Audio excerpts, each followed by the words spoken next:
Hey everybody, Tim Miller from the Bulwark here with managing editor Sam Stein. Boy, we have had a day. I just want to be candid with you guys at the start. I've been in the content mines here, doing a lot of interviews. And Donald Trump gave a 3-hour long televised cabinet meeting. It was longer. 3 hours, 10 minutes. Something like that. So Sam was dipping in and out. I have had our team here pull together some clips, which I've watched. I want to be candid with everybody. I did not watch 210 minutes of Donald Trump's cabinet meeting today. I've had other things on my plate. I went to yoga. So anyway, we're going to react to the clips. But before we do, I'm going to do something totally unexpected for the Bulwark page, Sam. Is that okay with you? Yeah, sure. I got to throw the guy a bone. Oh, president. No. I mean, where is his energy coming from? I would love to do the Donald Trump's like on his last legs, the hands coverage and the ankles. I love the Alex Jones ankles coverage. I mean, they are like really big. His ankles look like they're about 15 inches around. And I think that we should be honest about kind of the evidence on both sides of the plate here. There are some physical ailments that are notable, but when does this dude fucking sleep? Like he does an hour of makeup a day at least, to put the orange face on. He did 3 press conferences yesterday. By all accounts, he's on the phone a lot. People are calling him. Yeah. I mean, he's not sleeping. He's bleeding like at late hours of the night. Yeah.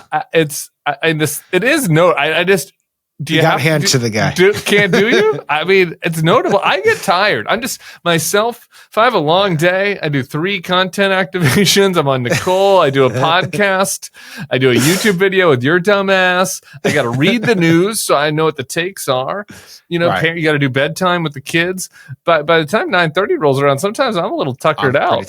And Trump, And then you add to it that his diet is atrocious, right? It's not like he's got like the world's worst diet. He's eating McDonald's and shit. Like he should be petering out. Yeah. Sure. I'll hand it to the guy. Anyway, go ahead and clip this, Bannon's War Room. Go ahead and clip this. Now we'll have it for posterity. You can have this, Greg Gutfeld. Okay. Anyway, that's going to be the last compliment, I think, because the 3 hours and 10 minutes weren't exactly a sign of mental. Well, acuity. Come to think of it, though. He's the president of the United States. Like shooting the shit with the press, I'm grateful for it. Don't get me wrong, great content, but I would imagine there are other more pressing matters on his plate. Well, sure. I have many critiques of Donald Trump. It's what we do all day on this page for the most part. His judgment calls, his notable. Yes. Yeah, his prioritization. What he cares about and doesn't, for sure. Just blabbing there for 3 hours. I don't know. I know I've got some less than 80-year-olds in my life that start to kind of doze off a little bit by hour, 3. Okay. All right. Well, let's do a clip highlight reel. We're doing the Sports Center style. We're going to go rapid fire. Section 1 here is the Dictator soft launch, part 2. Yesterday, me and JVL did a YouTube on how he's doing kind of this. It's kind of dictator floats. Yeah, it's a float. It's a trial balloon. Let's play clip number 1 here. So the line is that I'm a dictator, but I stop crime. So a lot of people say, if that's the case, I'd rather have a dictator. But I'm not a dictator. I just know how to stop crime. I'd rather have a dictator, Sam. Yeah, he's been doing this one. He just thinks people are yearning for a dictator, and he doesn't want to be it. But if they ask, it's like Ron Burgundy, whipping out the jazz flute from his pocket. Yeah, I couldn't possibly do this. Oh, shit, here's the jazz flute. So I'm a little bit nervous about this one. It does seem like he's just priming the pump a little bit. The fact that it's like day 2 or 3 of this is adding to my anxieties. Yeah, well, here's another thing that should add to your anxieties. Here's another clip. He's talking about what their plans are for Chicago. I think crime will be the big subject of the midterms and will be the big subject of the next election. Think of it. They are, instead of saying, Trump's right about crime, it's really bad in Chicago. You have a guy in Illinois, the governor of Illinois, saying that crime has been much better in Chicago recently, and Trump is a dictator. And most people say, if you call him a dictator, if he stops crime, he can be whatever he wants. I'm not a dictator, by the way. but he can be whatever he wants. So yeah, there it is again. People are saying if he stops the crime in Chicago, he can be whatever he wants. Sure. He does. I'm not a dictator, by the way. No. But I don't. Just to be clear, I'm not a dictator. Yeah. I find here there's a serious. I mean, there are a lot of serious reasons to find this alarming, but just like a couple of the specific things I've noticed as a follower of this person now, and I'm curious. And I brought this up to JVL yesterday. I'm curious your take. Is that like several times there have been things that he was floated, really extreme things that then came to fruition. Like the other things have the other side of this. Like he what? floats all kinds of shit all the time. Like the Muslim ban at first was kind of a lark, like a rally thing, you know, and then we ended up banning Muslims for the country for a little while. But then there's some stuff he does that he doesn't do. Like we haven't conquered Greenland. We haven't conquered, right? Right. But I'm saying there's enough of a track record of him being like, well, you know, we might have to do this, where then it becomes reality. That's alarming. And the other thing I find alarming is there's just this asymmetry in the dialogue on the MAGA right world. This is something that won't be clipped over there, which is like there's a handful of people who are like, yeah, I think we need a dictator. Tucker recently. Then there's a category of people who like the troll. They're like, oh yeah, Trump doing that dictator troll. The libs are mad. Let me show you a clip of Sam Stein on Morning Joe crying. You know what I mean? So so that's positive. And then you've got Trump saying it. And then on the anti-dictator side, the only thing you hear from people is like, well, those lefties are a little bit alarmist. All right. Like, he's just joking. He's obviously joking. So there's no one in the whole ecosystem that's like, you know what? Actually, this is bad. We shouldn't have a dictator. We shouldn't joke about it. And I think that eventually that like creates an environment where people start to acculturize themselves to it. Is that too TDS? No, I agree with that. And I think he knows that. Like, I think this is just touching the stove type stuff, like seeing what kind of reaction he will engender from this. But like, you know, it's the same thing with like, you know, of course he won't fuck with the Federal Reserve, right? He's never going to fuck with the Federal Reserve. Like no one would do that. And then he's like, actually, I'm going to fire Lisa Cook. And I was like, ha ha ha. That's never going to happen. And then he fires her. And then you're like, well, you know, do I care enough? Do I need to like get mad enough about this stuff? And I think you properly diagnose the three types of reactions that this usually engenders on the right. And it's sad that there aren't enough people out there who are like, actually, this is not good. I mean, there are a few people here and there, but I think people are just kind of, I don't know, beaten down by it all. And they just can't stomach the outrage and they don't want to have to deal with it. Well, we've got one more clip from the dictator section. This one is interesting because he doesn't actually use the word dictator, and I think that this clip is almost more telling. So let's watch that clip 4. Not that I don't have the right to do anything I want to do. I'm the president of the United States. If I think our country's in danger, and it is in danger in these cities, I can do it. No problem going in and solving, you know, his difficulties. But it would be nice if they'd call and they'd say, would you do it? So I want to just read you the quote there. I know you just heard it, but just like, I have the right to do anything I want to do. Right. I'm the president of the United States. It's very Nixonian, post Watergate with Frost Nixon interview, you know. Of course. And yeah, that one actually struck me as the most alarming of the bunch because it wasn't him, you know, trying to provoke, if that's what you think he's trying to do. It wasn't a tongue in cheek. He doesn't do the thing like maybe I'm a dictator, maybe I'm not. He's like if I have a rationalization for doing it, I can do it. And that's clearly how he views his entire second term presidency. I mean, he's talking about like, you know, we're going to give the death penalty to people who can murder in Washington, D.C. Capital punishment. Capital punishment. If somebody kills somebody in the Capitol, Washington, D.C., we're going to be seeking the death penalty. Also in this 3.5 hour extravaganza. And like, no, you can't just make up your capital punishment law in Washington's, you know, criminal code. Like that's not how it works. But I think he thinks that's how it works. And that's why that quote stood out to me. It's just like, that was the most revealing of his mindset about how he doesn't think there actually are or should be checks on his power. Yeah. I think that's the key point. Like that is his mindset, right? So he might not, you know, like in a head, like a dictator is something different. Like that's something from another country, right? Sure. That's Gaddafi. Like that, there's a costume, and you know, you kill your foes and stuff, right? And so, like, I'm just not hang them by the nipples. Yeah, I'm just joking about that. Yeah. But when it comes to what I want here, I am a president who can do whatever I want. Right. And so, like, that is not really a meaningful distinction from dictator. It's not a meaningful distinction, but in his head it is, right? He's like, Right. I can be a president who gets dictatorial powers, but I'm still Right. president. Versus I am a dictator, which everyone knows you don't really want.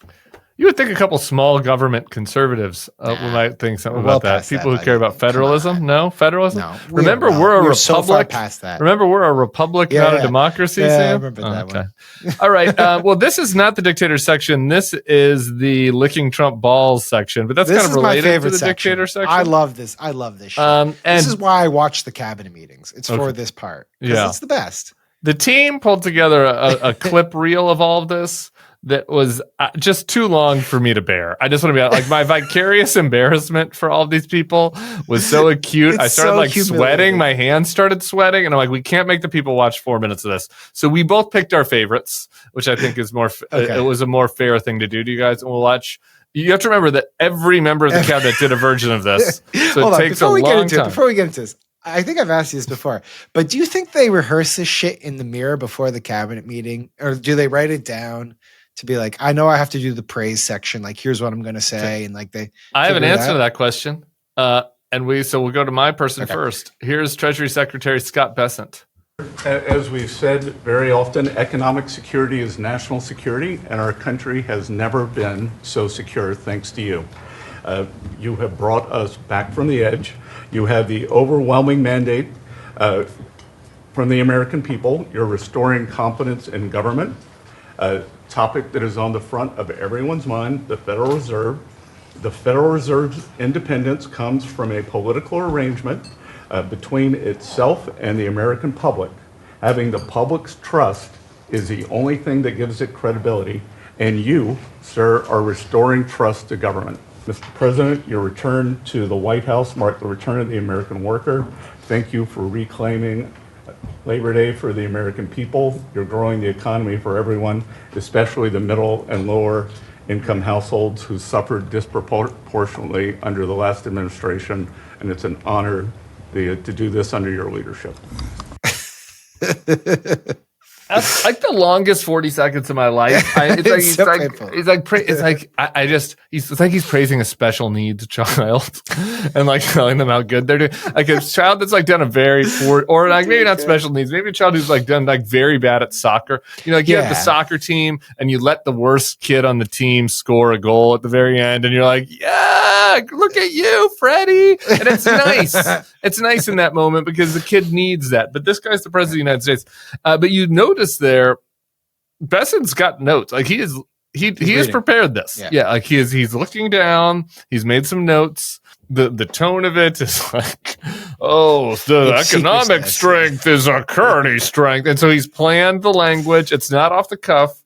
And I don't know. It's humiliating. It might be a It's humiliating BDSM for thing. Bessent, but it's also, I mean, he doesn't give a shit, but it's humiliating for Trump. It's so humiliating. I mean, like, if you had a shred of dignity to like the sort of like to demand that your cabinet go through this entire process, it shows how like, I don't know. I'm not built. You're right. I don't. Again, Donald Trump is very different than me. I'd be embarrassed. Yeah. And this is going to seem like a humble bag. It's not. It is not. It's like a weakness because it's actually a good thing to be able to take genuine praise well. And I like really don't like it. It like makes me very uncomfortable when people are complimenting me, and so I'm like, please stop. Well, I'm not used to being complimented, especially by you, so I wouldn't know. Right. Well, this way we get along. Yeah. I show love through shit talk. You know what I mean? Like a little negging. You know, it's like I wouldn't neg you if I would. Anyway. This, I just feel like that's a more normal way for bros to deal with bros. Okay. And the Scott Bessent Trump relationship is a little ick for me. All right. You pick yours. Who is yours? So I thought Witkoff really hammered it home because Witkoff, he knows exactly what. Yeah, let's watch. Your team is nothing short of incredible. And there's only one thing I wish for, that Nobel Committee finally gets its act together and realizes that you are the single finest candidate since the this Nobel Award was ever talked about to receive that reward. Beyond your success is game-changing out in the world today. And I hope everybody one day wakes up and realizes that. Okay, so like, it's just this whole Nobel Peace Prize thing. I can't take it. I cannot take it anymore. Part of me wants to just call up the Norwegians who handle this thing and be like, just do it. Just do it so we can just end this shit. Like, there's 5 of you. You know he wants it. Maybe we can extract something in exchange for giving it to him. Like, you have some leverage here. Just give the man what he wants so we can move on from this. I just can't deal with it anymore. I don't want to give it to him. I want to withhold. I like that. I thought you were going to say, let's call out the Norwegians and let them know and have them send him a letter and say, because of these reasons from your actions in the past, you will never receive this award. Like, you're disqualified from the award. And so stop asking about it. Stop calling. I don't know. Norwegians, if you're listening, consider one option. It's so obvious. Like, every world leader that now meets with this guy's like, you know what, President, you probably should get that Nobel. All right, we're going to move on to the Ukraine clips and Russia clips. Really, I thought that there was some stuff here that was worth. This is like actual over. News again here, but yeah, go ahead. I don't know if this first one's news, but we'll look at it. Okay, here is Donald Trump complimenting himself about Operation Warp Speed and relaying an endorsement he received about Operation Warp Speed from a very important individual to him. We did a great job with it. Never got the credit for the job we did. Operation Warp Speed, people say, is one of the greatest achievements ever in politics or in the military, because it was almost a military procedure. But everybody, including Putin, said that Operation Warp Speed, what you did with that, nobody can believe it. And we did a great job, but it was a horrible pall over our country. We had a very dark cloud over the world. That was a very, very bad thing that came out of Wuhan, which I said it came out of Wuhan. That's where it came from. And China suffered greatly, but everybody did. But we did a good job with that, as good as you could possibly do, and we came back, and now we're stronger than ever before. All right, everybody, including Putin, including Vlad, said that it was great. Well, not your base actually, but Vlad, Putin thought it was great. Yeah. Do you think Putin brought it up in Anchorage? Is that what happened? I don't. Why do you mention that? It's so random. I mean, they talked for a while. Like, I know, but did they talk about Operation Warp Speed? Think about all the random Vladimir things. was like, "Hey, remember COVID?" Vladimir told him that he shouldn't do mail-in balloting anymore. Yeah, maybe they did talk about it. He complimented Operation Warp Speed. Vladimir sent him the picture. Have you seen the video with the picture? Yeah. I thought you'd all like to see it. That's a man named Vladimir Putin, who I believe will be coming, depending on what happens. He may be coming and he may not, depending on what happens. We have a lot of things happening over the next couple of weeks. But I thought it was a nice picture. Yeah, I saw that one. Yeah. It'd be funny if they just spent a lot of time reliving like 2020. Remember those days? COVID, mail-in balloting. That was a weird campaign. Yeah. It's interesting it comes to his head.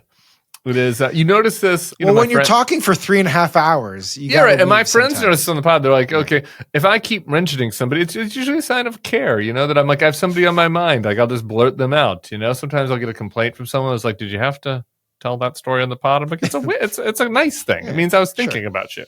Yeah. Anyway, Trump's been thinking about Putin quite a lot. A lot. All right, couple other clips. Why don't we just put these together here? Because they both cover Trump's reiterating his warped view of like the nature of the conflict here. Let's watch. With war, you never know, right? War's very tricky, very horrible. But with war, you never know. Things change. People go into war, think they're going to win the war, and then they get their asses kicked, and they lose their country, and they lose millions of lives. Nobody goes into a war thinking they're going to lose. They go in. I'm sure that Ukraine thought they were going to win. It's going to be, we're going to win. You're going to beat somebody that's 15 times your size. Biden shouldn't have let that happen. Biden shouldn't have. I mean, the man was grossly incompetent. He should have never been there. That would have never happened. But you don't go into a war that's 15 times your size. Now, I have to also see, because not everybody, Zelensky's not exactly innocent either, okay? It takes two people to tango, and I say it all the time. You got to get them together. I get along with Zelensky now, but we have a much different relationship because now we're not paying any money to Ukraine. Stop that. We're paying money to ourselves. What's happening is NATO is buying all of the equipment and paying in full. But he just can't get over the fact that he just doesn't like Zelensky. I don't understand it. Why does he think he started the war? Jew. Short, more likely. Yeah. I don't know. Taking his money. His money. But he said he's like, we're not sending him a single cent anymore. So I mean, he doesn't think that. But he has it in his head that Zelensky started this. He's not exactly innocent either. Yeah, it takes two to tango. What did he do? They did nothing. The thing that is the most comparable to is his view of Me Too allegations. Honestly, this is comparable to that. Trump always sides with the predator. Trump always sides with the predator in Me Too allegations, and you could imagine him saying this. Oh, so Zelensky falsely accused Putin. Yeah, Zelensky, you can imagine Zelensky being the woman who's like, "Oh, Trump's like, oh, but I mean, she kind of wanted it." In this case, though, we all saw the aggression. It wasn't a he said, she said. It was we saw it. You know. I'm just telling you how he sees the world. And then there's the part of it where he talks about, again, like he seems to be confused about how Ukraine got into the war. Like he keeps talking about how Ukraine thought they were going to win, right? And how they got into the war with someone 15 times their size. They didn't get into a war with it. It's not Zelensky didn't bomb Moscow thinking that he's going to take him down. Like he was invaded, he defended himself. What? Like, this is not like one of those Trump-isms where it's like, well, you know, maybe he's just like kind of confused about the math, like how he's been like talking about, well, I'm going to reduce drug prices by 1,400%, which doesn't make sense. Where I'm going to be reducing drug prices by 1,500%. Like this is just like it's out there. It's plain clear as day what happened, and he just can't. Either he deliberately is not getting it right, or he's just an idiot about the origins of the war. I don't get it. Well, if we're going to do a cabinet meeting rundown, we do have to have a nutlick clip of the day. Yes, so your boy. We'll do this one. Let's watch. Okay. The Biden administration had given $11 billion to Intel, given it to them. Done. Corporate just gift. And you turn that into really, it was like less than 5 minutes of conversation. And Intel agreed to give us 10% of their company, which of course was worth $11 billion. So it's not socialism. This is capitalism. If you give someone $11 billion, who's just building in America, they're not doing something special, they're building in America. And their CEO told the president he didn't need the grant. And you said, well, then why don't we get something for it? It's not socialism, this is capitalism. Yeah. Yeah. How do you figure? I don't follow the logic on this one, to be honest with you. I don't know if he thought this one through. We took over a stake of a company. It's capitalism. Yeah, I don't know. This whole Intel thing's hilarious to me. You have to explain the Republican mindset to me on this one, because this seems like so obvious. There was never a universe I existed in where Republicans would be cool with this, and yet here we are. I think that the answer is Donald Trump did it, so it's cool. The most substantive defense I've seen of this from the right, from like a couple of serious people on the right, is they do this thing. It's like this little 3-card Monty where it's like, well, if you gave me two options, and one option was the Biden option, which is you give a loan to Intel for $700 billion or whatever it is, right? And then the other option is that I get the government takes $9 billion, gives them the money but takes the stake back. I guess I would take the Trump plan over the Biden plan. Like that's like the logic that they would proffer. Then you're not a conservative. Right. Well, that's fine. You're a Bernie Sanders type, you're big government. Cool. Liberal. You want a government-run economy. Yeah, no doubt. Right. Cool. This is capitalism, says Nutlick. All right. One more. Well, it's a double. People have seen enough of Trump. We had a double clip on the windmills. The windmills came up multiple times. Let's do Bobby. Yeah. So Trump mentions, we should just say, Trump says, windmills, we're not going to allow them. We don't allow windmills. We're not allowing any windmills to go up. They're ruining the country. Trump fucking hates windmills. So Dictator, a fiat rule that there will be no more windmills. We'll see how that gets enforced. Yeah. Bobby Kennedy, though, also what's his job again? HHS Secretary. Secretary of Health and Human Services. So I received this text when I was not watching the press conference, and I knew it was a good one when I got this text. It was, why the fuck is the Secretary of HHS talking about how many whales have allegedly been killed by windmills? And I was like, I'm not watching, bro. I don't know what you're talking about. Let's watch together. I wanted to talk because you mentioned the wind farms. We now have an interdepartmental coalition, a team, which is Doug Burgum and Howard Lutnick and Chris Wright and Pete Hegseth. We're all working on this issue. And Lee. We're all working together on this issue. We're meeting together. There are right now 11 wind farms planned that were launched during the Biden administration. Between Maine and Virginia, it's 1,130 towers. These towers are twice the size of the Washington Monument. The blades on them They're massive. It's so crazy. The blades are 350 feet long, one blade.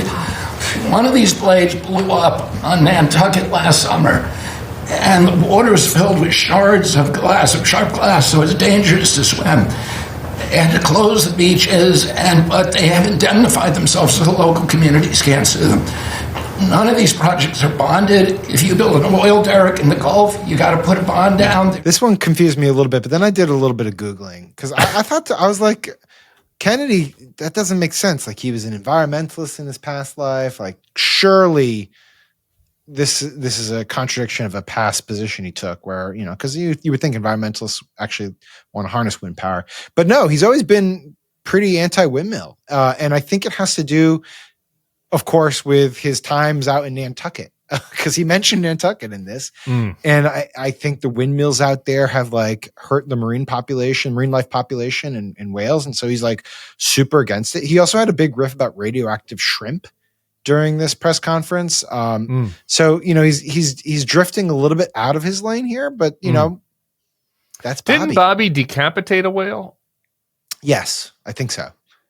He's had an odd relationship with animals. Let's Google this here live. RFK decapitated. Didn't we do a video on this? It's hard to remember everything. We did the bear video was great. At the end of the dinner, it went late, and I realized I couldn't go home. I had to go to the airport. And the bear was in my car, and I didn't want to leave the bear in the car. See, federal agency closes investigation into RFK over dead whale carcass. So, yeah, there was an investigation against him about his treatment of a whale carcass. There's some weird allegations. Yeah, he beheaded a whale, apparently, allegedly. An alleged whale beheading in 1994. So, I don't know. I mean, I guess in his past, maybe he hasn't had been such a strong advocate for the whales. I don't. It's strange. I continue to insist that he is unique among the cabinet officials. This is about here's what this is. This is rich guy shit. Yeah. This is Bobby is in Nantucket. He thinks the windmills are an eyesore. Trump has his golf courses like Turnberry. They're windmills. They think they're an eyesore. Kill the birds. This is what this is. This is not like forgotten man of the people. I want coal back. Like, this is just simply when I'm at my resort and golf club, I do not want to have to look at the windmills. Yeah, and Bobby was talking about these big, blades that have to go up there and they could fall off and to kill whales. And it's just is that this can't be your lane. This just cannot be your lane. Don't focus on vaccines, please. Maybe it should be your lane.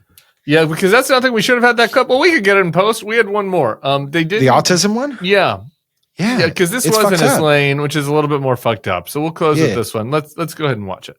Autism, if I could, I don't want to go too long because we have a lot of people, but the autism is such a tremendous horror show, what's happening in our country. There's something wrong when you see the kind of numbers that you have today versus 20 years ago.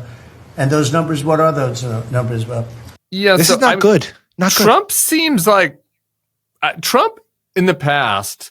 I was saying this during the campaign. I don't think people realize this. Trump has been kind of an autism conspiracy vaccine curious for a while. Like he you know, in his random like word salad over the years, like this has been something he's mentioned a couple of times. It's not been like his 100%. main thing, like tariffs or whatever, but he's been autism vaccine curious for a while.